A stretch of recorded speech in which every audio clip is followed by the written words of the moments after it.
Assalamualaikum warahmatullahi wabarakatuh. Kembali lagi dengan saya, Vena, yang akan menemani malam kesendirian. Sebelum masuk ceritanya, tarik selimutmu, matikan lampu kamarmu. Mari kita simak ceritanya. Matahari mulai condong ke barat, menyisakan semburat jingga di langit yang perlahan meredup. Di sebuah warung makan kecil bernama Warung Budi Ayu, seorang pria berusia 30-an duduk termenung di balik meja kasir. Budi, pemilik warung, mengusap wajahnya yang sedikit berkeringat. Seharian ini ia lebih banyak melamun dibanding melayani pelanggan, karena memang hampir tak ada pelanggan yang datang. Di dapur, Ayu, istrinya, sedang sibuk merapikan peralatan masak yang sejak tadi pagi hampir tak tersentuh. Sesekali ia melirik keluar jendela, ke arah warung di seberang jalan yang tampak ramai. Warung Bu Desi, pesaing mereka selalu dipenuhi pelanggan. Bau sedap masakan khasnya seakan-akan melayang ke seberang jalan, mengingatkan Ayu pada betapa warung mereka semakin sepi dari hari ke hari. Ayu mendekati Budi, duduk di kursi di sebelahnya, lalu menghela napas panjang. "Mas, kita makin kesini makin sepi," ujarnya lirih. "Dulu kita bisa dapat untung lumayan. Sekarang seharian begini paling cuma 2 atau 3 pelanggan." Budi mengangguk pelan. "Aku tahu, aku juga udah coba berbagai cara. Bikin promo, ubah menu, bahkan kita kasih diskon. Tapi tetap aja orang-orang lebih milih ke warung Bu Desi." Ia menatap warung seberang dengan tatapan kosong. "Aku nggak ngerti, makanan kita nggak kalah enak, harga pun mirip. Tapi kenapa mereka bisa seramai itu?" Ayu menggigit bibirnya menimbang-nimbang sesuatu di kepalanya. "Aku dengar orang-orang bilang masakan Bu Desi punya rasa yang khas. Katanya bikin nagih, beda dari warung lain. Padahal dulu warungnya biasa aja kan? Sejak renovasi 2 tahun lalu, tiba-tiba saja warung itu jadi laris manis." Budi terdiam. Ada sesuatu di dalam dirinya yang merasa tidak nyaman mendengar kata-kata istrinya. Ia memang pernah berpikir hal yang sama, tentang bagaimana warung Bu Desi tiba-tiba berubah, tentang bagaimana pelanggan-pelanggannya tampak begitu loyal. Bahkan ada yang makan di sana setiap hari, tanpa bosan. Matahari hampir tenggelam, meninggalkan warna merah keunguan di Cakrawala. Warung mereka masih sepi. Di seberang jalan, lampu-lampu warung Bu Desi mulai menyala, menerangi para pelanggan yang asik menikmati hidangan mereka. Pagi itu, embun masih menggantung di ujung dedaunan ketika Budi melangkahkan kakinya ke pasar tradisional. Bau rempah-rempah, ikan segar, dan tanah basah bercampur dengan riuh rendah suara pedagang yang saling menawarkan dagangan. Ia menggenggam daftar belanjaan dari Ayu, sayur bayam, tempe, cabai, dan beberapa bahan lainnya untuk persediaan warung hari ini. Sambil memilih-milih tomat yang segar, tiba-tiba sebuah suara familiar menyapanya dari belakang. "Bud, lama nggak ketemu ya?" Budi menoleh dan melihat seorang pria bertubuh gempal dengan wajah penuh senyum menghampirinya. Eko, teman lamanya. "Dulu tega, rereng mata cekyong buat masih weekend. Cepet menikah dengan lesan masing habis. Mereka jarang bertemu lagi." "Eko, astaga, udah lama banget ya." Budi menjabat tangan Eko erat, tak bisa menyembunyikan senyumnya. "Ya ampun, gua hampir nggak ngenalin lo. Makin kurusan, Bud." Eko tertawa lebar. Budi ikut tertawa, meskipun dalam hati ia tahu lelucon itu ada benarnya. Setahun terakhir, stres mengurus warung benar-benar menyita pikirannya. Mereka berbincang sejenak sebelum Eko menepuk pundaknya. "Udah lama nggak ngobrol. Yuk ke warung kopi dulu. Sekalian nostalgia." Budi ragu sejenak, tapi akhirnya mengangguk. "Boleh juga. Sebentar, gua beresin belanjaan dulu."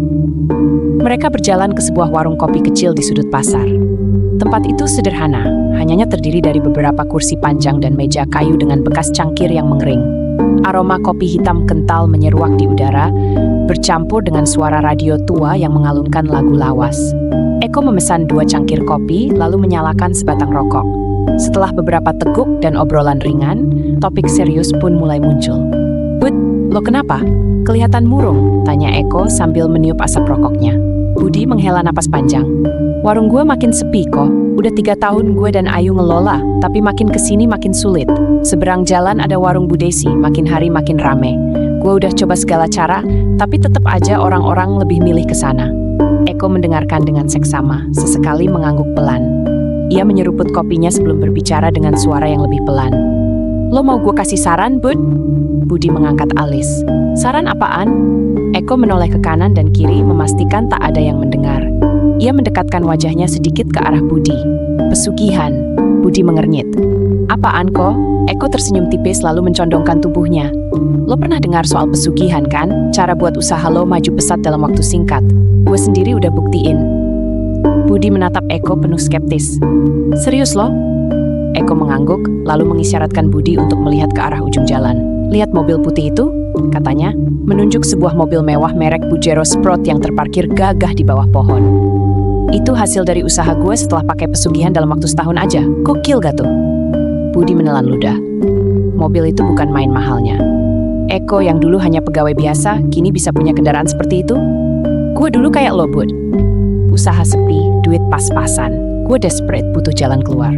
Sampai akhirnya gue dikasih tahu jalan ini. Sejak saat itu usaha gue naik drastis. Pelanggan makin banyak, duit ngalir terus. Lo pikir dari mana gue bisa beli mobil itu? Budi diam. Ia masih sulit menerima kenyataan bahwa temannya benar-benar menjalani hal semacam itu. Gue nggak maksa, Bud. Eko menyandarkan tubuhnya santai. Gue cuma kasih lo pilihan. Lo pikirin aja. Kalau lo tertarik, hubungi gue. Tak bakal tuning yalenya. Dan seperti masih terhipir pun dengan parangan raguan. Eko menepuk pundaknya lalu berdiri. Udah dulu ya, gue ada urusan. Jangan terlalu lama mikir, Bud. Kadang kesempatan gak datang dua kali. Budi hanya bisa melihat Eko melangkah pergi, meninggalkan dirinya dalam kebimbangan yang semakin menekan dadanya. Budi pulang dari pasar dengan langkah yang lebih berat dari biasanya. Kantong plastik berisi sayuran segar di tangannya terasa seperti beban yang tak seberapa dibandingkan pikiran yang memenuhi kepalanya. Ia tak bisa berhenti memikirkan obrolannya dengan Eko. Saat tiba di warung, Ayu sedang menyapu lantai dengan wajah yang tak bisa menyembunyikan kekecewaan. Dari pagi hingga hampir siang, tak satupun pelanggan mampir. Ia menoleh ketika melihat suaminya masuk. Kok lama, Mas? Tanyanya meletakkan sapu di sudut ruangan. Budi tak langsung menjawab. Ia menaruh kantong belanjaan di meja, lalu duduk di kursi dengan napas yang sedikit tertahan. Aku ketemu Eko di pasar. Katanya akhirnya. Ayu mengernyit. Eko yang mana? Eko teman lama pas waktu STM, dulu kita sering nongkrong bareng. Ayu mengangguk. Terus? Budi menghela napas, mencoba menyusun kata-kata di kepalanya. Tadi aku cerita soal warung kita yang makin sepi. Dia kasih aku saran. Ayu mengangkat alis. Saran apa? Budi menatap istrinya, ragu sejenak sebelum akhirnya membisiki, pesugihan. Ruangan mendadak sunyi.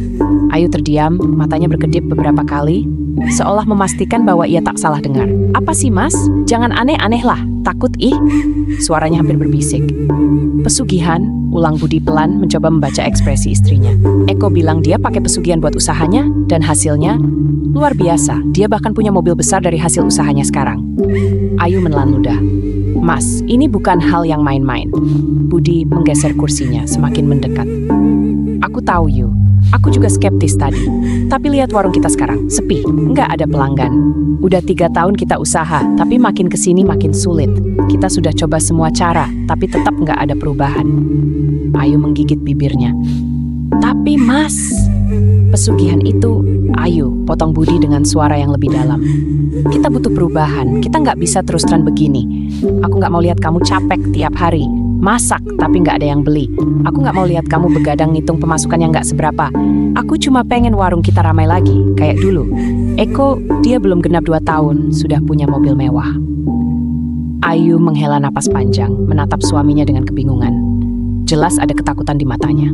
Ia tumbuh dalam keluarga yang percaya bahwa hal-hal seperti ini selalu berakhir buruk.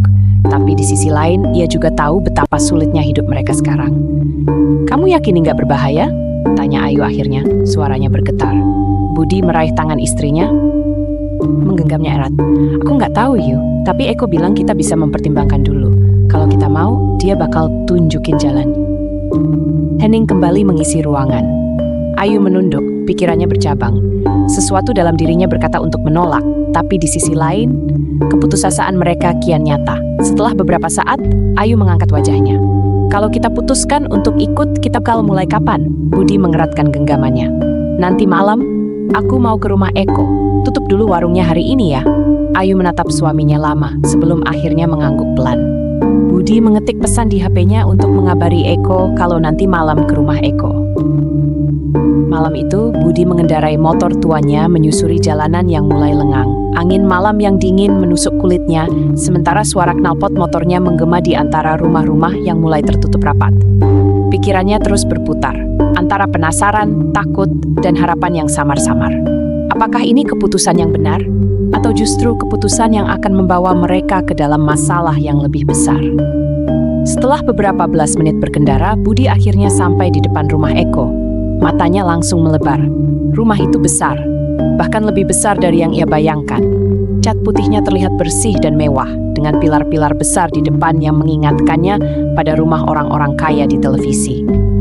Di bagian gerbang, ada dua orang pria berbadan kekar memakai kemeja hitam, berdiri dengan tangan terlipat di depan dada. Penjaga. Sejak kapan Eko sekaya ini? Budi menelan ludah lalu berhenti di depan gerbang. Salah satu penjaga melangkah mendekat, menatapnya dari atas ke bawah sebelah. Mau ketemu siapa, Mas? Eko, saya temannya Budi, jawabnya agak ragu. Penjaga itu melirik ke arah temannya lalu mengangguk. Tanpa banyak bicara, ia membuka gerbang besi tinggi itu, memberikan isyarat agar Budi masuk. Budi memarkirkan motornya di halaman yang luas, dengan beberapa mobil mewah terparkir rapi di sana. Ada mobil putih besar yang tadi siang Eko tunjukkan kepadanya, tampak mengkilap di bawah sorotan lampu taman. Dengan langkah canggung, ia berjalan ke teras rumah. Di sana, kursi-kursi kayu jati dengan ukiran rumit tertata rapi, sementara lantai marmer berkilau memantulkan cahaya lampu kuning yang temaram. Budi menatap sekeliling, kagum sekaligus heran. Ini bukan rumah biasa. Ini rumah orang kaya raya. Beberapa menit kemudian suara langkah terdengar dari dalam. Pintu utama terbuka, dan Eko keluar dengan senyum lebar di wajahnya. Bud, akhirnya datang juga, sapanya dengan nada hangat. Budi berdiri, masih terkesima dengan pemandangan di sekitarnya. Kok, rumah lo? Eko tertawa kecil. Gimana, keren kan? Ia menepuk bahu Budi, lalu duduk di salah satu kursi teras, memberi isyarat agar Budi ikut duduk. Dengan sedikit ragu, Budi pun duduk. Tangannya mengelus permukaan meja kayu yang halus dan mahal. Gue udah tebak lo bakal kaget, kata Eko sambil menyandarkan tubuhnya santai. Dulu gue juga nggak nyangka bisa punya ini semua. Budi menelan ludah, masih mencoba memahami semuanya. Kok gue kesini buat ngomongin soal yang tadi lo bilang, soal pesugihan. Eko tersenyum tipis. Akhirnya lo kepikiran juga. Hah. Budi mengangguk, sedikit gelisah. Gue sama Ayu udah pertimbangkan. Kita butuh jalan keluar kok. Warung makin sepi, segala cara udah kita coba, tapi nggak ada hasil. Gue mohon bantuannya. Eko menghela napas pelan, lalu menatap Budi dengan ekspresi lebih serius. Dengar, Bud, ini bukan hal yang bisa lo jalani setengah-setengah. Sekali lo masuk, lo nggak bisa mundur. Budi menatapnya dengan tatapan penuh tanda tanya. Maksud lo? Eko mencondongkan tubuhnya sedikit ke depan. Ada harga yang harus dibayar. Semua orang yang sukses dengan cara ini punya sesuatu yang mereka korbankan. Budi merasa dadanya sedikit berdesir. Pengorbanan kayak gimana? Eko tersenyum samar. Lo bakal tahu nanti. Angin malam bertiup pelan, membawa hawa dingin yang tiba-tiba terasa lebih menusuk dari sebelumnya. Angka di jam tangan Budi sudah menunjukkan pukul 23 ketika Eko akhirnya bangkit dari duduknya. Ia menatap Budi dengan ekspresi serius. Ayo Bud, waktunya jalan, kata Eko mengambil kunci mobil dari meja. Budi sempat ragu, hatinya berdebar lebih kencang dari sebelumnya. Namun, tekadnya sudah bulat. Ia butuh perubahan, butuh jalan keluar. Tanpa banyak bicara, Budi mengikuti Eko ke garasi. Sebuah mobil jeep hitam besar terparkir gagah di sana. Mobil itu terlihat kokoh dengan bodi mengkilap yang seolah menegaskan betapa suksesnya Eko sekarang. Naik, perintah Eko. Budi mengangguk, lalu masuk ke dalam mobil. Suara mesin menggeram pelan ketika Eko menginjak pedal, membawa mereka keluar dari halaman rumah megah itu. Perjalanan terasa panjang meskipun hanya setengah jam dan mereka mengobrol ke sana kemari untuk menghilangkan kantuk. Mereka melewati jalanan sepi yang semakin lama semakin gelap, hanya diterangi lampu-lampu jalan yang semakin jarang. Sesekali, Budi melirik keluar jendela, melihat deretan pepohonan yang semakin rapat. Hingga akhirnya, mobil berhenti di sebuah jalan tanah di pinggiran hutan. Turun, kata Eko sambil mematikan mesin. Budi menatap sekeliling. Tempat ini benar-benar sunyi. Tidak ada rumah, tidak ada lampu. Hanya ada suara jangkrik dan hembusan angin malam yang terasa lebih dingin dari sebelumnya. Kok, ini di mana? Tanyanya sedikit ragu. Eko menutup pintu mobil dan menghadap Budi. Ujung hutan. Dari sini kita harus jalan kaki sekitar 300 meter ke dalam. Tenang, di sini gak ada hewan buas, paling cuma ada stan buas. Haha, kata Eko sambil bercanda. Budi merasakan tengkuknya meremang. Wah, jangan bercanda kok, serem ini. Kita jalan kaki masuk ke hutan. Eko menatapnya dengan datar. Lo mau lanjut atau enggak? Budi menghela napas dalam-dalam.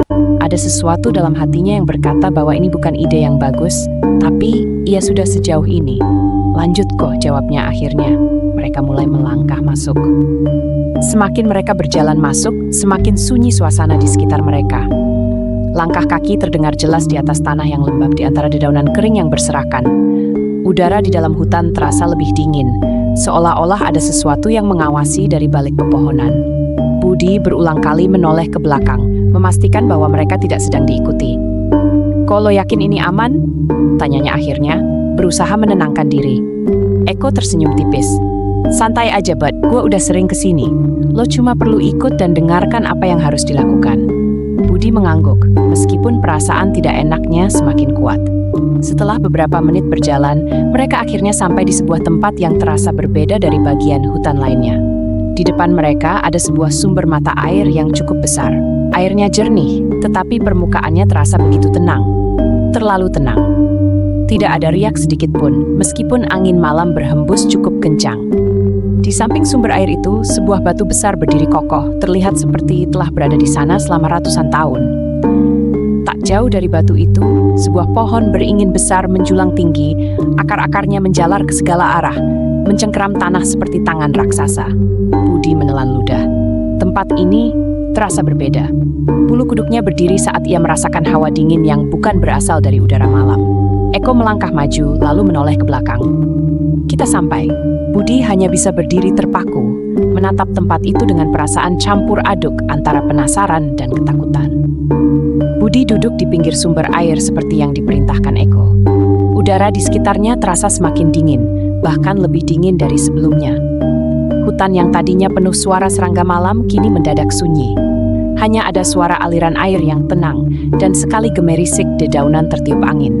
Di hadapannya, Eko berdiri di tepi aliran sungai kecil yang keluar dari sumber mata air itu. Dengan gerakan tenang, ia mengeluarkan sesuatu dari kantong plastik hitam, seekor ayam jantan berbulu hitam legam. Ayam itu tampak gelisah, matanya liar, dan kepalanya bergerak-gerak cepat, seakan tahu apa yang akan terjadi. Budi hanya bisa terdiam, jantungnya berdegup lebih kencang saat Eko mencabut pisau tajam dari balik jaketnya. Tanpa ragu, Eko mencengkeram erat ayam itu, mengangkat pisau, dan dalam satu gerakan cepat, srek, getih segar menyembur ke dalam aliran sungai. Budi bergidik. Bau amis darah langsung menyebar di udara, bercampur dengan aroma tanah basah. Eko dengan tenang membiarkan getih ayam itu mengalir ke air, sementara tubuh ayam yang masih sedikit bergerak, ia letakkan di atas batu besar. Setelah itu, Eko duduk bersila di depan sumber air, tepat di bawah bayangan pohon beringin besar. Ia memejamkan mata, mulai merapal sesuatu dengan suara pelan, mantra yang tak bisa Budi mengerti. Kata-kata itu terdengar asing, seakan berasal di bahasa yang lama tidak dikenal. Budi menelan ludah. Hawa di sekitar mereka semakin berat, seakan ada sesuatu yang tak kasat mata sedang memperhatikan mereka. Ia menoleh ke sekeliling. Pepohonan di sekitar terasa lebih gelap, lebih menekan. Dedaunan yang sebelumnya berdesir pelan, kini terasa kaku, seolah-olah mereka pun ikut menahan napas.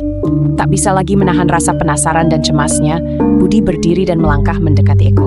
"Kok, ini tempat apa sebenarnya?"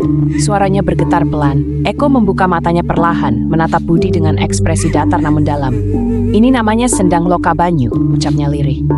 "Sumber mata air yang dipercaya sebagai tempat untuk meminta berkah atau kekuatan." Budi mengernyit. "Dan lo udah sering kesini?" Eko mengangguk. "Ya, dulu gue juga sama kayak lo, takut tapi putus asa. Sampai akhirnya gue yakin dan mulai ritual ini. Sekarang lihat gue." Ia tersenyum tipis, menunjuk dirinya sendiri seolah menunjukkan bukti dari keberhasilannya. Budi menghela napas, masih belum sepenuhnya yakin. "Dan ritualnya harus kayak gini?" Eko menatapnya lekat-lekat. "Dengar, Bud, yang paling penting dari ini semua adalah hati lo.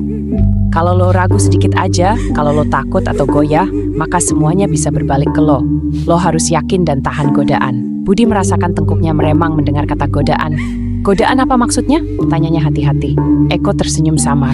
"Nanti lo bakal tahu sendiri." Hening sejenak. Budi menatap sumber air di hadapannya. Airnya begitu jernih, tapi ada sesuatu yang terasa aneh. Seakan ada sesuatu yang mengintai dari dalamnya. Eko berdiri dan menepuk pundak Budi.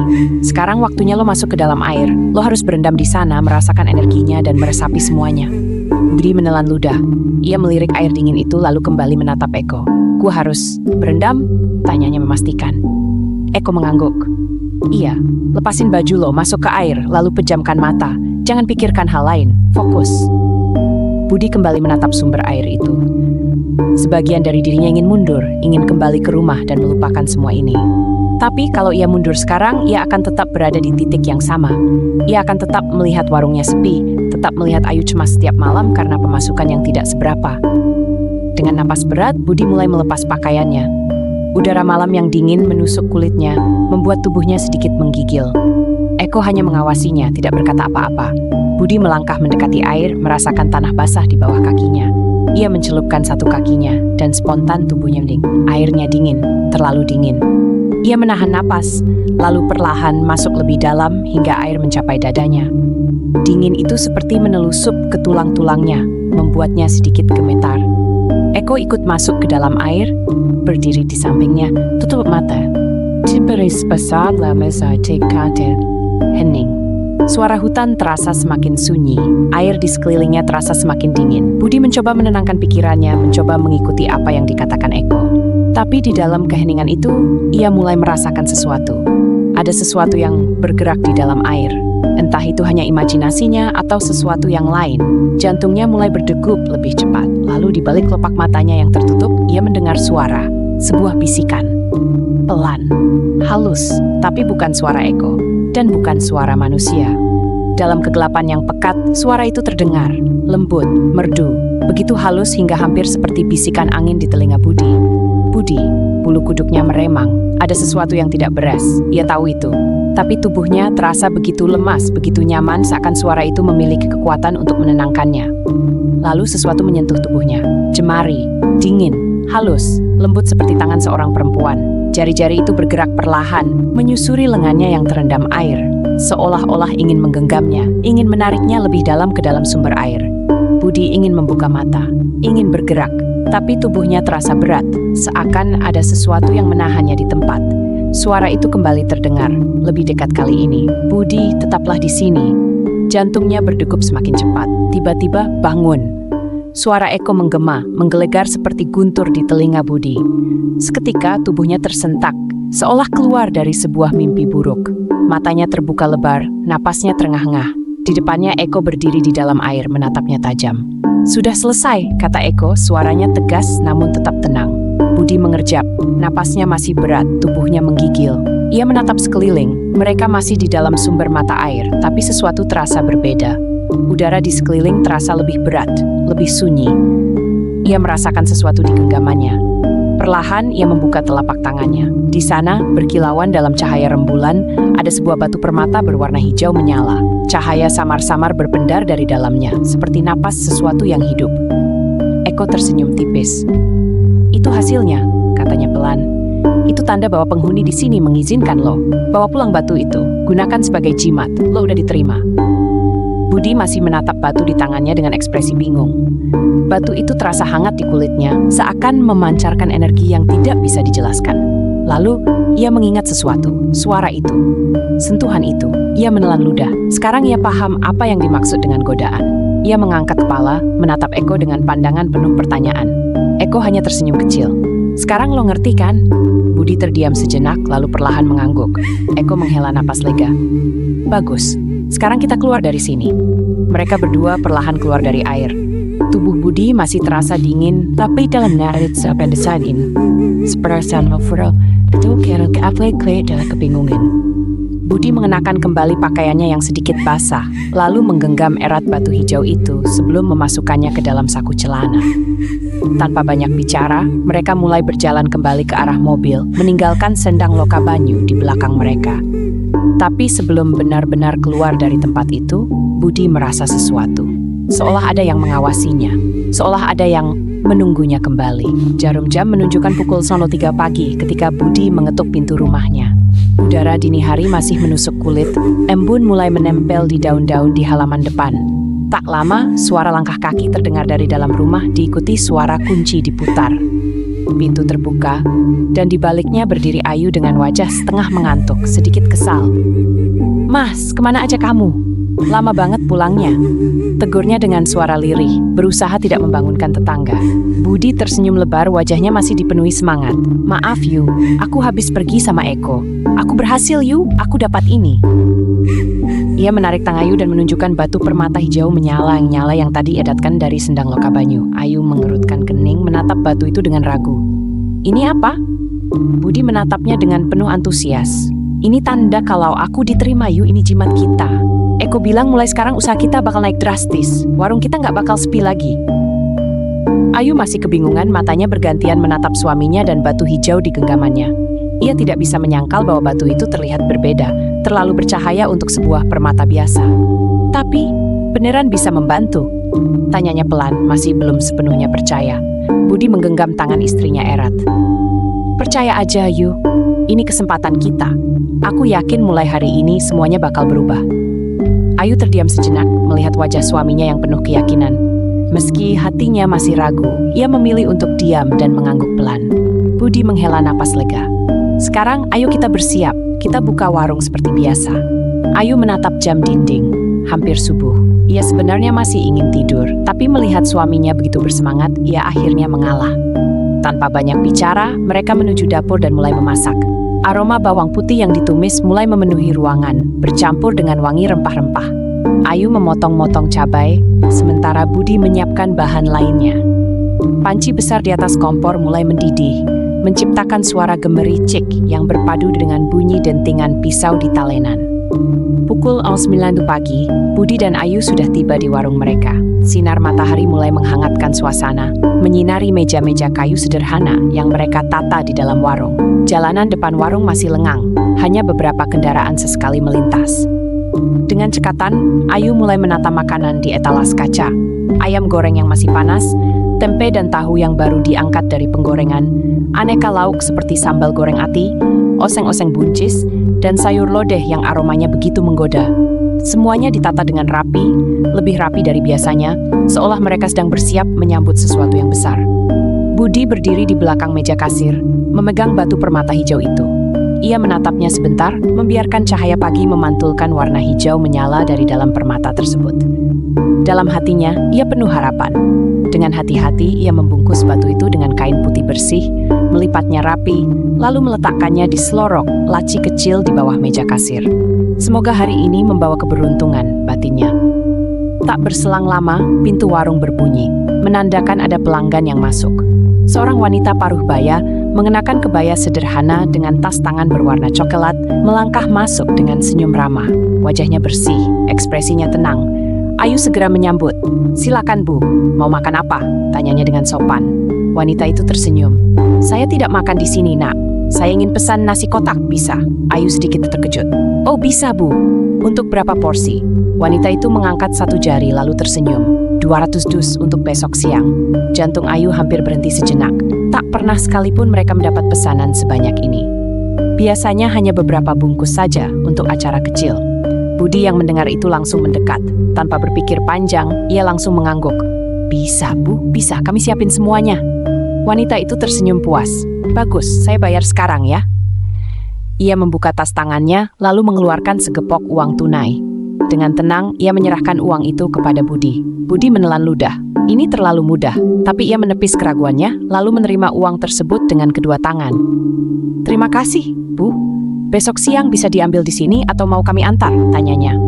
"Diantar ke alamat ini," jawab wanita itu sambil menyodorkan secarik kertas. Budi meliriknya sekilas, lalu mengangguk.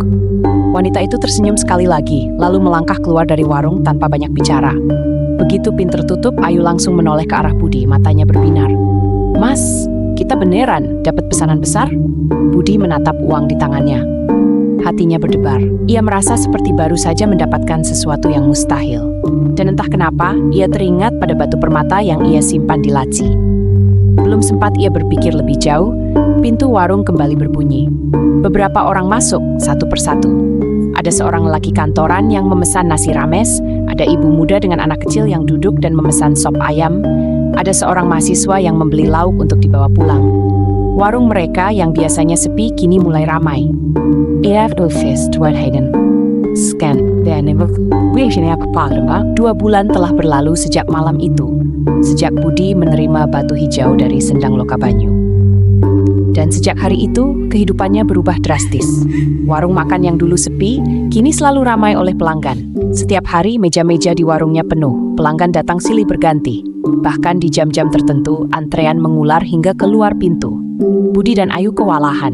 Mereka tak lagi sanggup menangani semuanya sendiri. Maka mereka merekrut 3 pegawai, Tono, seorang pria muda yang bertugas membantu melayani pelanggan, Sri, wanita setengah baya yang bertugas di dapur, dan Rina, seorang mahasiswi yang bekerja paruh waktu sebagai kasir. Dengan tambahan tenaga ini, warung semakin berjalan lancar.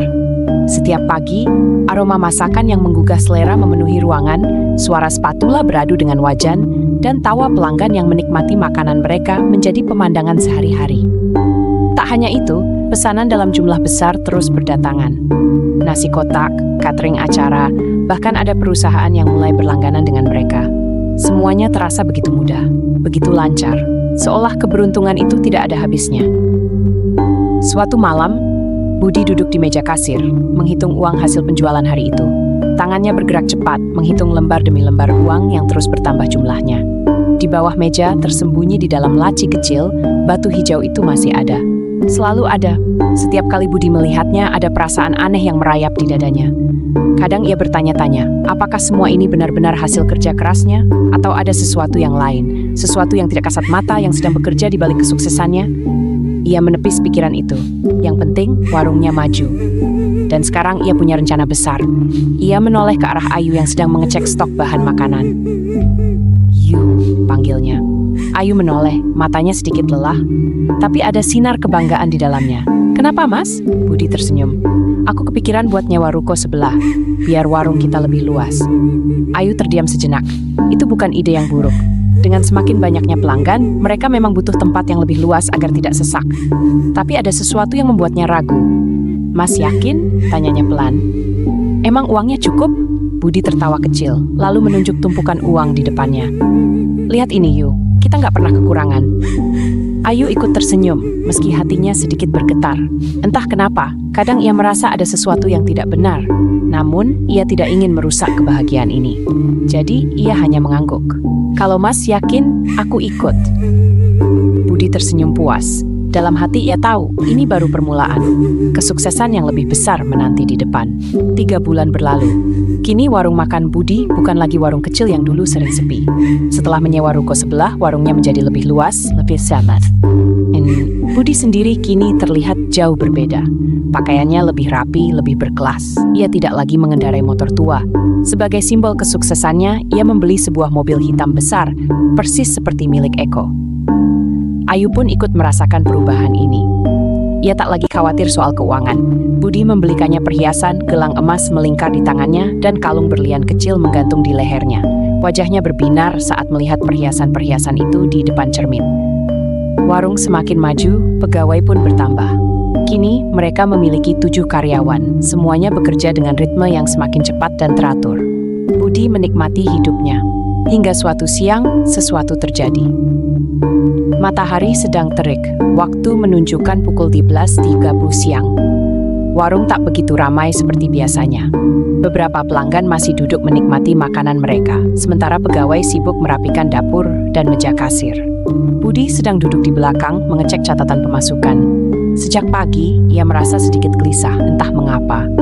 Ketika ia berjalan menuju dapur, matanya menangkap sesuatu. Neni, salah satu pegawainya, sedang shalat di sudut ruangan dekat tempat cuci piring. Ia melihatnya rukuk, lalu sujud dengan khusyuk.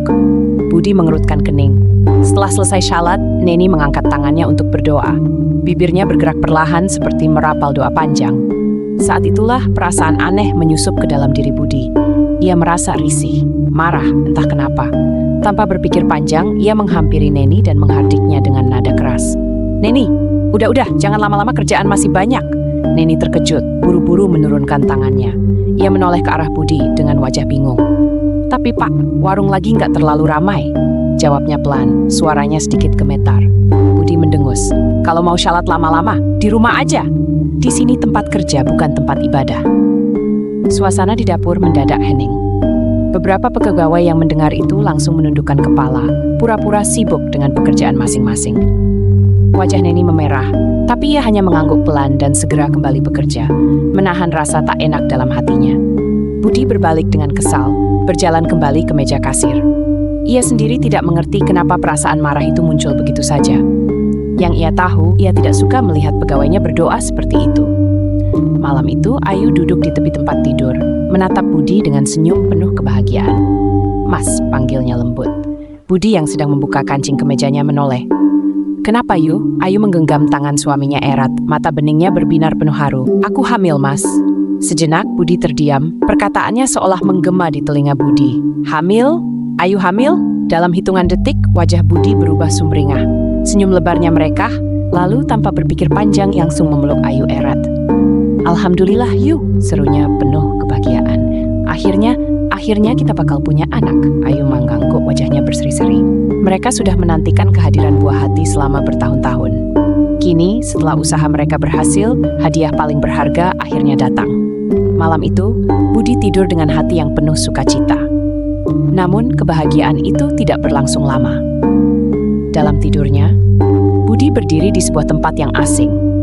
Di sekelilingnya hanya ada kabut tipis dan suara gemericik air yang familiar. Ia mengenali tempat ini, Sendang Loka Banyu. Perlahan, dari dalam kabut muncul sosok seorang wanita. Suaranya lembut, memanggil namanya dengan manja. Budi terdiam. Suara itu, ia mengenalnya. Ia pernah mendengarnya sebelumnya. Dari dalam kabut muncullah sesosok wanita. Wajahnya begitu cantik, kulitnya putih pucat seperti bulan. Rambut panjangnya menjuntai hingga menyentuh tanah, matanya hitam pekat, bibirnya merah merekah. Wanita itu tersenyum lembut lalu perlahan melangkah mendekati Budi. Tanpa sadar, tubuh Budi terasa berat, ia tak bisa bergerak. Wanita itu kini tepat di hadapannya. Lalu tanpa peringatan, ia memeluk Budi erat, dingin. Tubuh wanita itu begitu dingin seperti es. Budi ingin menolak, ingin melepaskan diri, tetapi ia seperti kehilangan tenaga. Dan tiba-tiba, wajah wanita itu mulai berubah. Kecantikannya perlahan memudar, kulitnya mulai mengelupas seperti kertas yang terbakar. Matanya yang semula hitam berubah menjadi putih seluruhnya. Senyum lembutnya kini berubah menjadi seringai mengerikan. Tiba-tiba ia menjerit dengan suara melengking. Tangan wanita itu merayap ke leher Budi. Seketika, Budi merasa sesak. Wanita itu mencekiknya kuat-kuat. Jari-jari panjang dan kurusnya menekan tenggorokan Budi, membuat napasnya tersendat. Budi ingin berteriak, tapi suara tidak keluar. Ia ingin melawan, tapi tubuhnya seakan lumpuh. Wanita itu mendekatkan wajahnya ke telinga Budi dan berbisik. Suaranya kini lebih dalam, lebih menyeramkan. "Janin itu milikku." Mata Budi membelalak. Ia terbangun dengan teriakan keras, peluh membasahi tubuhnya, dadanya naik turun dengan napas tersengal. Ayu yang tidur di sampingnya juga terbangun. Ia menatap suaminya dengan panik. Mas kenapa?" Ayu mengguncang tubuh Budi. "Mas ngigau, mas mimpi apa?" Budi menoleh ke arah istrinya. Wajah Ayu yang penuh kekhawatiran membuatnya sedikit tenang. Tapi tenggorokannya masih terasa sakit. Seperti benar-benar dicekik. Budi terdiam. Dadanya masih berdegup kencang. Di dalam pikirannya, suara itu terus bergema. "Janin itu milikku." Budi menelan ludah. Sebuah perasaan mengerikan mulai menyusup ke dalam dirinya. Budi kini bukan lagi sekadar pemilik warung makan kecil.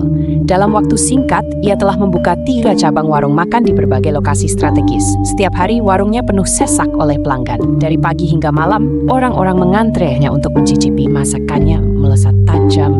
Kekayaannya sekaget menggunung. Mobil mewahnya kini bertambah 1 lagi. Rumahnya direnovasi menjadi lebih besar dan megah. Perhiasan Ayu semakin banyak menghiasi tubuhnya. Semuanya terasa seperti mimpi yang menjadi nyata.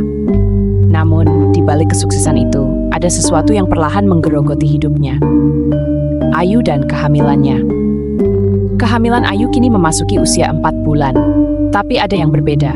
Tubuhnya semakin lemas dari hari ke hari. Ia sering merasa mual berlebihan, bahkan terkadang tanpa sebab. Yang lebih aneh, ia selalu merasa dingin. Padahal cuaca di luar panas terik. Kadang, saat tidur, ia sering terbangun dengan tubuh gemetar seperti habis dikejar sesuatu. Namun ia tidak pernah menceritakan hal ini kepada Budi. Ia hanya menganggap ini adalah bagian dari kehamilan. Hingga suatu malam, sesuatu terjadi. Malam mencekam pukul 02 dini hari. Di dalam kamar yang gelap, Ayu terbangun karena merasa sesak. Dadanya terasa berat, seperti ada sesuatu yang menindihnya. Matanya mengerjap perlahan, pandangannya masih kabur, tapi ia bisa melihat sesuatu di ujung kamar. Sosok wanita, berdiri di sudut ruangan, rambut panjangnya menjuntai hingga menyentuh lantai. Gaunnya putih, lusuh, seperti sudah lama tidak dicuci. Ayu tertegun. Ia mencoba membangunkan Budi, tetapi suaminya tertidur nyenyak, seolah tidak mendengar apapun. Wanita itu perlahan bergerak maju, langkahnya tidak bersuara, wajahnya pucat, matanya kosong, hitam pekat tanpa bola mata. Ayu merasa jantungnya berdegup kencang, dan saat sosok itu semakin dekat, Ayu akhirnya bisa melihat wajahnya dengan jelas. Wanita itu tersenyum, tapi senyumannya bukan senyuman manusia biasa. Senyuman itu lebar, terlalu lebar untuk ukuran wajah manusia. Tiba-tiba ia berbicara dengan suara lirih. Anak ini milikku. Tangan kurusnya terulur ke arah perut Ayu. Ayu mencoba berteriak, tapi tidak ada suara yang keluar dari mulutnya. Tubuhnya seperti terkunci, tidak bisa bergerak. Sosok itu semakin mendekat. Tangan dinginnya hampir menyentuh perut Ayu. Lalu, brak! Ayu tiba-tiba bisa bergerak. Ia langsung bangkit, terengah-engah. Matanya liar mencari sosok wanita tadi. Tapi tidak ada siapa-siapa di kamar selain dirinya dan Budi. Hanya jendela yang terbuka sedikit, tirainya bergerak pelan karena angin. Ayu menoleh ke Budi yang masih tertidur pulas. Keringat dingin membasahi tubuhnya. Dadanya naik turun dengan cepat. Lalu, dengan tangan gemetar ia megang perutnya. Di dalam perutnya, bayinya mulai menendang untuk pertama kalinya. Waktu berlalu. Kehamilan Ayu kini telah memasuki usia 8 bulan. Namun, semakin dekat dengan waktu persalinan, teror itu semakin sering terjadi. Ayu sering merasa ada yang mengawasinya. Terkadang, ia melihat bayangan hitam melintas di pojok kamar saat ia sendirian. Suara bisikan lembut sering terdengar di telinganya, bahkan saat ia sedang berbicara dengan orang lain. Namun yang paling mengerikan adalah, setiap malam wanita itu datang. Selalu di sudut kamar, selalu dengan senyumannya yang menyeramkan, dan selalu dengan kata-kata yang sama, anak ini milikku. Ayu mulai berubah. Budi mulai menyadari perubahan pada istrinya.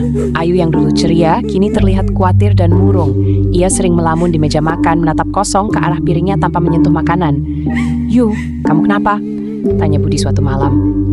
Ayu hanya ngelemah. "Mas, aku takut." Budi mengernyit. "Takut apa?" Ayu menatap Budi dalam-dalam. "Setiap malam, dia datang," bisiknya pelan. "Aku nggak tahu siapa dia, Mas, tapi dia ingin anak kita." Budi merasa bulu kuduknya meremang.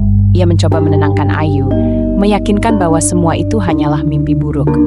Tapi di dalam hatinya, ia tahu semua ini ada hubungannya dengan ritual di Sendang Lokabanyu. Dan lebih buruk lagi, ia mulai mengalami hal yang sama. Mimpi Budi, perjanjian yang terlupakan. Malam itu, Budi tertidur lebih awal. Namun tak lama setelah ia memejamkan mata, ia kembali berada di sendang itu. Tempat itu sunyi. Hanya terdengar suara gemericik air yang mengalir pelan. Di tengah sendang, wanita itu berdiri. Gaunnya basah, rambut panjangnya menutupi sebagian wajahnya. Ia menatap Budi, matanya hitam pekat. "Kamu lupa, Budi?" Budi mengernyit. Wanita itu tersenyum, lalu mengangkat tangannya. Di tangannya ada batu permata hijau, batu yang dulu diberikan padanya. "Kamu sudah mengambil milikku, dan sekarang aku ingin milikku kembali." Budi tersentak. "Maksudnya, janin di kandungan Ayu?" Budi menggeleng panik. "Tidak, itu anakku. Kamu gak boleh ambil dia." Wanita itu tertawa pelan. Suaranya dingin dan tajam, menusuk langsung ke dalam hati Budi. "Kita sudah sepakat, kamu yang meminta ini." Budi terdiam. Dari dalam air, perlahan muncul bayangan dirinya sendiri, namun lebih tua dan lusuh. Bayangan itu menatapnya dengan tatapan kosong, lalu terdengar suara Budi sendiri, menggema di seluruh sendang. "Aku terima apapun syaratnya." Budi membeku. Ingatan itu kembali. 3 bulan lalu di malam ritual, ketika Eko menyuruhnya menutup mata, ada suara lembut yang berbicara di kepalanya. Dan ia, tanpa sadar, mengiyakan semua syaratnya.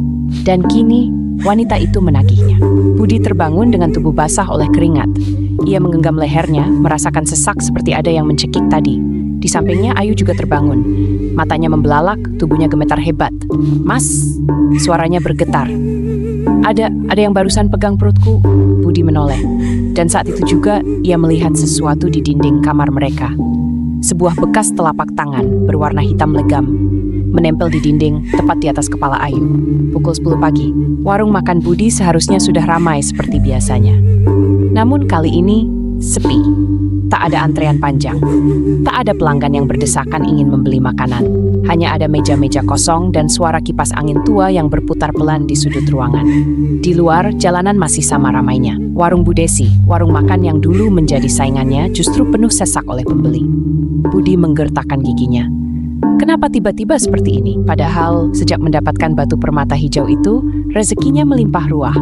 Tapi sekarang, seakan-akan ada tangan tak terlihat yang menarik pergi semua pelanggannya. Ayu, yang sedang duduk di kursi kasir dengan perut besarnya, menatap Budi dengan khawatir. "Mas, ini ada apa? Kok tiba-tiba warung kita sepi?" tanyanya. Suaranya lemah. Budi tidak menjawab. Ia hanya berdiri, menatap tajam ke laci kasir. Di dalamnya terbungkus dalam kain putih lusuh, ada batu permata hijau itu. Budi merasa ada sesuatu yang salah sejak ia membawa batu itu ke warung. Setiap malam ia dihantui oleh mimpi buruk. Ayu semakin sering melihat wanita itu di sudut kamar. Dan sekarang, warung makannya yang dulu laris tiba-tiba hancur dalam semalam. Budi tak bisa menahan amukannya lagi. Dengan gerakan kasar, ia meraih batu permata itu dan menggenggamnya erat. Gara-gara ini semua masalah datang, desisnya penuh emosi. Ayu terkejut. "Mas, mau kamu apakan batu itu?" Budi tidak menjawab. Ia berjalan cepat keluar warung menuju parit besar di pinggir jalan. Tanpa berpikir panjang, ia melempar batu itu sekuat tenaga ke dalam parit. "Mampus kau di sana! Jangan ganggu aku lagi!" Batu itu menghilang di antara air kotor yang mengalir deras. Budi menghembuskan napas kasar. Selesai. Namun saat ia kembali ke dalam warung dan ingin membuka laci kasir untuk mengambil uang, batu permata itu masih ada di sana. Budi membeku. Dadanya naik turun cepat. Matanya membelalak melihat batu hijau itu tetap di tempatnya, seakan tidak pernah dipindahkan. Tangannya yang tadi basah oleh keringat, mendadak dingin. Bagaimana bisa? Ia yakin baru saja melemparnya ke parit tadi. Budi mundur perlahan, menatap batu itu dengan ketakutan. Lalu dari belakangnya, suara bisikan lembut terdengar lagi. "Kamu tidak bisa membuangku, Budi." Ayu melihat suaminya berdiri kaku di depan laci kasir, wajahnya pucat pasi. "Mas!" Ayu mendekatinya. Tapi sebelum ia bisa menyentuh Budi, tiba-tiba lampu di warung berkedip-kedip, lalu padam total. Semua pegawai yang ada di dapur berteriak kaget. Di luar, angin tiba-tiba berhembus kencang, membuat dedaunan beterbangan dan membuat pintu warung berderit keras. Ayu langsung merinding. Suasananya terasa berbeda. Hawa dingin merayap di kulitnya dan entah kenapa perutnya terasa sakit. Ia meremas bagian bawah perutnya, merasakan sesuatu bergerak liar di dalam sana. Budi yang masih terpaku mendengar sesuatu, sebuah suara bayi yang menangis, pelan, samar. Namun semakin lama semakin keras. "Wah, wah, wah." Budi menoleh ke arah Ayu dengan napas tersengal. Ayu juga mendengarnya. Ia menatap Budi dengan mata penuh ketakutan. "Lagi-lagi dia." "Mas," bisik Ayu, suaranya nyaris tak terdengar. Budi menelan ludah. Ia merasa mulutnya kering. Tiba-tiba, dari balik etalas makanan, sebuah bayangan tinggi dan kurus muncul. Rambutnya panjang, menutupi sebagian wajahnya yang terlalu pucat. Ia berdiri diam, menghadap ke arah mereka. Namun yang paling mengerikan adalah perutnya membesar, seolah-olah ia juga sedang hamil. Lalu, ia tersenyum dan berbicara dengan suara lirih. "Sudah waktunya, anak ini milikku." Suasana warung mencekam. Semua pegawai menyaksikan langsung kejadian mengerikan itu. Sosok perempuan berperut besar yang muncul di balik etalas masih berdiri diam. Matanya menatap Ayu, atau lebih tepatnya menatap perut Ayu yang sedang hamil besar. Pegawai warung menjerit ketakutan. "Astagfirullah Pak Budi, apa itu?" seru salah satu pegawai, tangannya gemetar. Namun sebelum ada yang bisa bergerak, tiba-tiba, Ayu memegangi perutnya, tubuhnya menekuk, wajahnya penuh kesakitan. Mas sakit, aku nggak kuat," rintihnya. Budi langsung tersadar dari keterkejutannya. "Ayu." Tanpa pikir panjang, ia segera merangkul istrinya yang hampir jatuh ke lantai. "Ayu, bertahan sayang." Perut Ayu terasa keras dan tegang, seperti ada sesuatu yang berusaha keluar sebelum waktunya. Budi menoleh ke arah pegawainya yang masih ketakutan. "Kalian tutup warung sekarang juga," perintahnya. Para pegawai langsung bergerak, menurunkan rolling door dengan tangan gemetar. Namun sebelum mereka berhasil menutupnya sepenuhnya, plak, rolling door itu tiba-tiba terbuka sendiri. Angin dingin berhembus masuk, membawa serta bau anyir yang begitu menyengat. Dan di luar sana, jalanan yang tadinya ramai, kini kosong melompong. seolah-olah dunia telah membeku. Tidak ada suara kendaraan, tidak ada suara manusia, hanya ada suara isakan kecil, tangisan bayi. Namun suara itu tidak berasal dari Ayu. Budi menoleh ke belakang, mencari sumbernya. Di pojok warung, bayangan itu masih berdiri. Dan kini, brak! Budi mendobrak pintu belakang warung dan menyeret Ayu keluar. Para pegawai masih ketakutan, berlarian ke arah berlawanan, tak tahu harus kemana. Budi tidak peduli. Saat ini, yang terpenting hanyalah menyelamatkan Ayu dan anaknya. Budi mengendarai mobilnya secepat mungkin ke rumah sakit.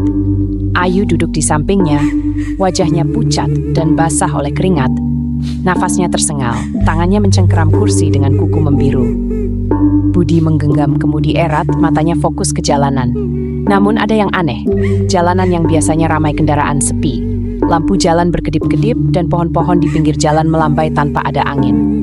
Budi merasa tidak sendirian. Dari kaca spion, ia melihat sesuatu.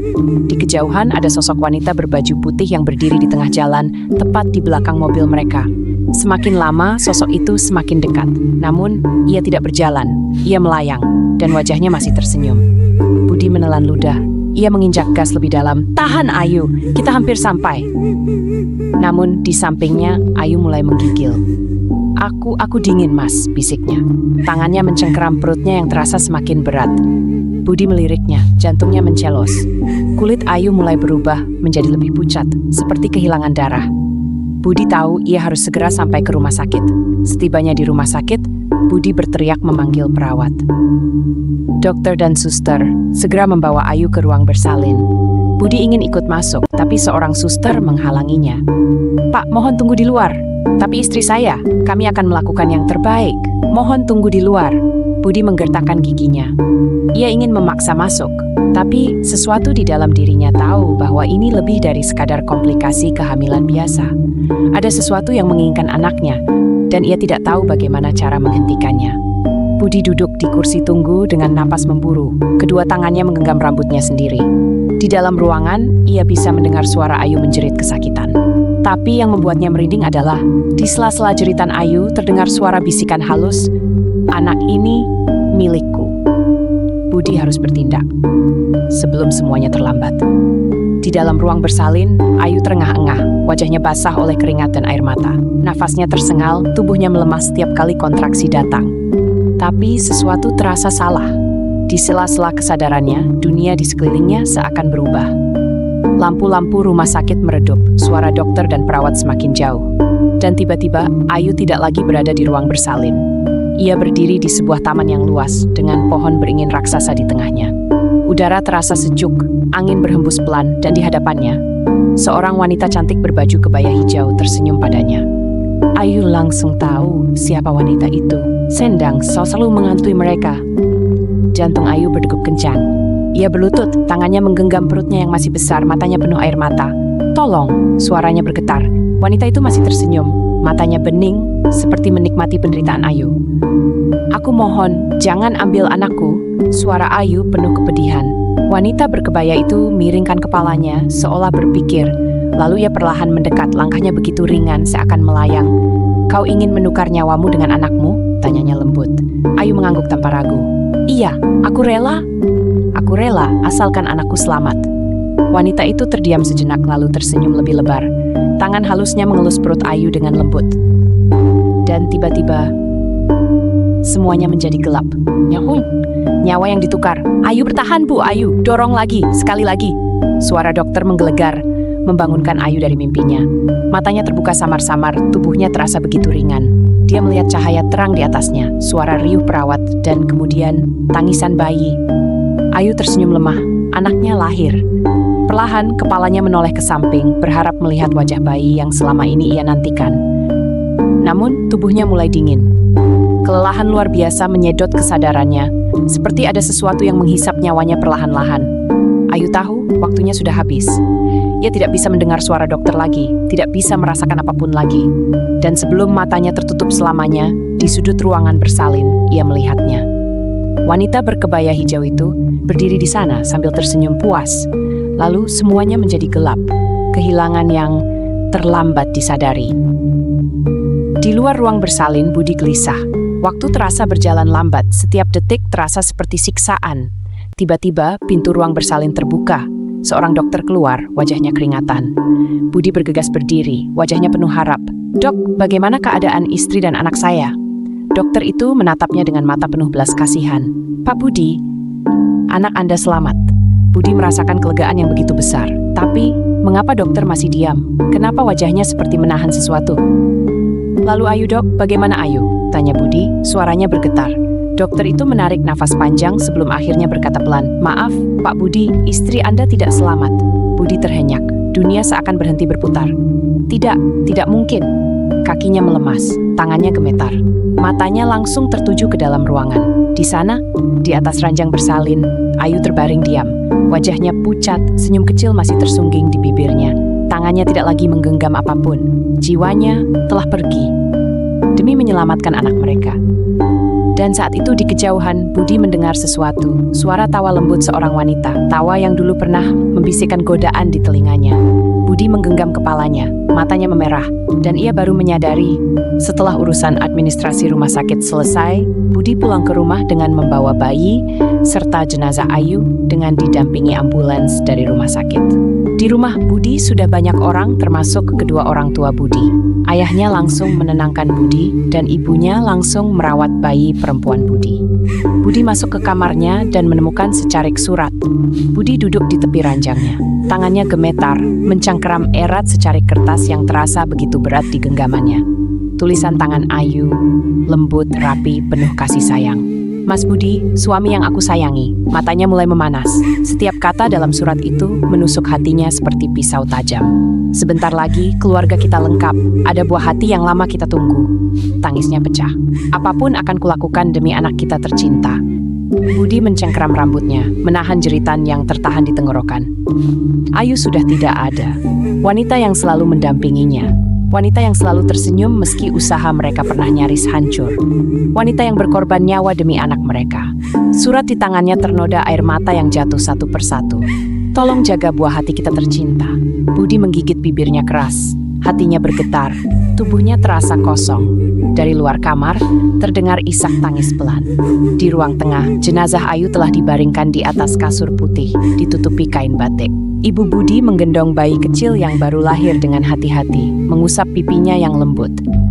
Bayi itu tertidur tenang, tidak menyadari bahwa ibunya tidak akan pernah bisa menyusuinya.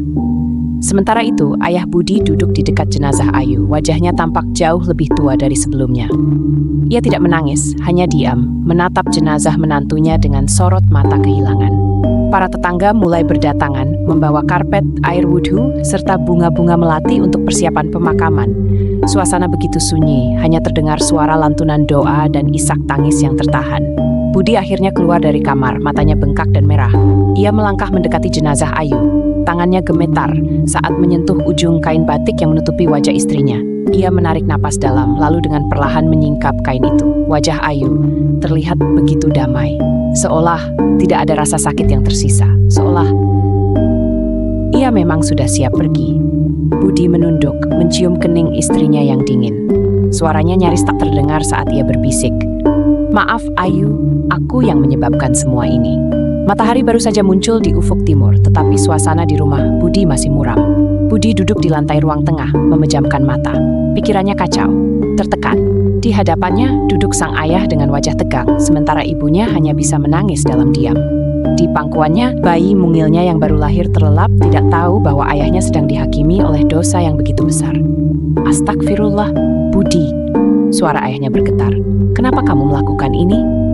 Budi tidak bisa menjawab. Ia hanya menunduk, meremas kedua tangannya sampai buku jarinya memutih. "Bapak tidak pernah mengajarkanmu untuk mencari harta dengan cara seperti ini." Ayahnya menatapnya tajam.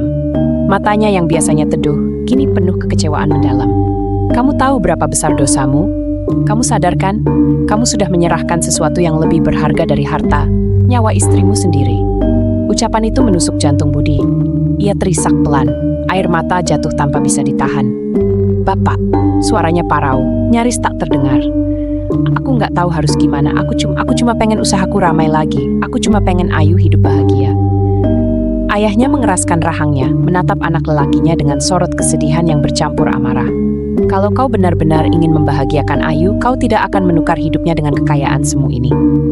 Budi menutup wajahnya dengan kedua tangan. Benar, semua ini terjadi karena keserakahannya.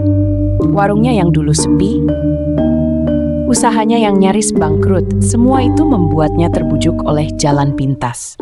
Kau harus bertobat, Budi. Tobat, Budi. Pergi dari jalan itu dan membuang dengan baik hartamu itu. Saran keras dari ayahnya, namun Budi hanya diam dan masih menangis.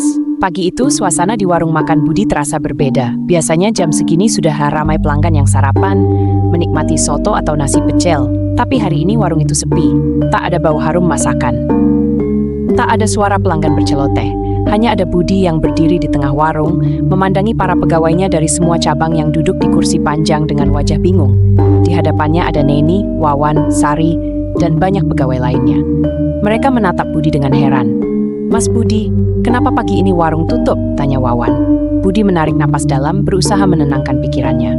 Hari ini, semuanya akan berakhir. Hari ini ia harus berani melepaskan. "Aku mau minta maaf ke kalian semua." Suara Budi terdengar berat, matanya menyapu satu persatu wajah pegawainya. "Warung ini, aku putuskan untuk tutup. Mulai hari ini, kita tidak akan berjualan lagi." Keheningan menyelimuti warung. Sari, pegawai yang sudah bekerja lebih dari setahun, terperanjat. "Mas, maksudnya apa? Kita semua butuh kerjaan ini." "Aku tahu, Sar, aku tahu. Aku pun berat buat ngelakuin ini." Suara Budi sedikit bergetar. "Tapi ini yang harus aku lakukan." "Kenapa, Mas?" Neni bertanya dengan lirih. "Ada apa? Apa karena Mbak Ayu?" Budi menggigit bibirnya. Dia tidak mungkin menjelaskan segalanya, tentang pesugihan, tentang arwah wanita berkebaya hijau, tentang teror yang mengambil nyawa Ayu, tentang mimpi buruk yang setiap malam menghantui pikirannya. Tidak, mereka tidak perlu tahu. Yang mereka butuh hanyalah jawaban. Budi menelan ludah, kemudian mengeluarkan beberapa amplop besar dari dalam tasnya. Ia meletakkannya di atas meja panjang warung. "Ini pesangon buat kalian. Aku udah siapin semuanya." Mereka terkejut, tetapi mereka tahu Budi tidak main-main. Satu persatu, mereka mengambil amplop itu dengan tangan gemetar. Wawan membukanya sedikit, matanya membelalak. "Pak, ini banyak banget." Budi tersenyum kecil. "Aku ingin kalian bisa tetap hidup nyaman meskipun warung ini tutup dan semoga bisa membantu kalian ke depannya." Sari terisak, air matanya jatuh tanpa bisa ditahan. Bu Ayu pasti bangga sama Pak Budi. Mendengar nama Ayu, dada Budi mendadak sesak. Ia mengangguk pelan, menahan air mata yang hampir jatuh dan membatin. "Aku cuma ingin berhenti sebelum semuanya terlambat. Sebelum lebih banyak yang harus dikorbankan." Warung makan yang dulu ramai kini hanya bangunan kosong tanpa kehidupan. Toko cabang yang sempat dibuka sudah berpindah tangan. Mobil hitam besar yang dulu dibanggakan kini sudah berpindah ke pemilik baru. Semua aset dijual.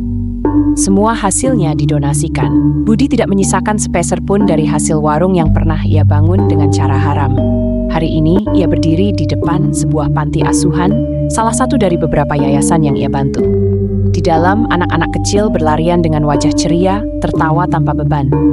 Budi menatap mereka dengan mata yang berkaca-kaca. "Mungkin ini cara Ayu ingin aku menebus kesalahan," pikirnya. Setelah bertahun-tahun mengejar harta, baru kali ini ia merasa hatinya ringan. Harta bukan miliknya, dan ia tak ingin lagi menyimpannya. Ia melangkah keluar panti dengan perasaan lega. Kini ia kembali menjadi Budi yang dulu. Budi yang sederhana. Budi yang hanya ingin hidup tenang bersama putri kecilnya. Saat Budi sampai di rumah, matahari mulai tenggelam. Langit berwarna jingga keemasan. Angin sore berhembus pelan dan di depan rumah mungilnya ada ibunya yang tengah menimang bayi kecil berusia beberapa bulan. Vena, darah dagingnya. Satu-satunya peninggalan dari Ayu yang tersisa di dunia ini. "Budi, kau sudah pulang?" Suara ibunya lembut. Budi mengangguk dan berjalan mendekat. Ia menatap putrinya yang tertidur dalam dekapan neneknya, begitu mungil dan damai. Pelan, ia mengulurkan tangan dan mengambil Vena ke dalam pelukannya. Tubuh kecil itu terasa hangat di dadanya, matanya sedikit bergerak. Sebelum akhirnya terbuka, sepasang mata bening itu menatap Budi, seakan ingin mengenali wajah ayahnya. Budi menelan ludah, tangannya sedikit gemetar saat mengusap pipi kecil putrinya. Ia hampir kehilangan Vena. Ia hampir kehilangan satu-satunya hal berharga dalam hidupnya. Budi mengecup kening putrinya, lalu berbisik dengan suara lirih, penuh janji. "Ayah akan berusaha menjadi ayah yang baik dan menjagamu, nak." Vena menggerakkan bibir mungilnya, seakan ingin membalas ucapan itu. Budi tersenyum, air mata menetes di pipinya. Di dalam hatinya, ia tahu perjalanan untuk menebus doa masih panjang. Tapi untuk saat ini, ia hanya ingin seorang ayah yang akan melevena seluruh hidupnya.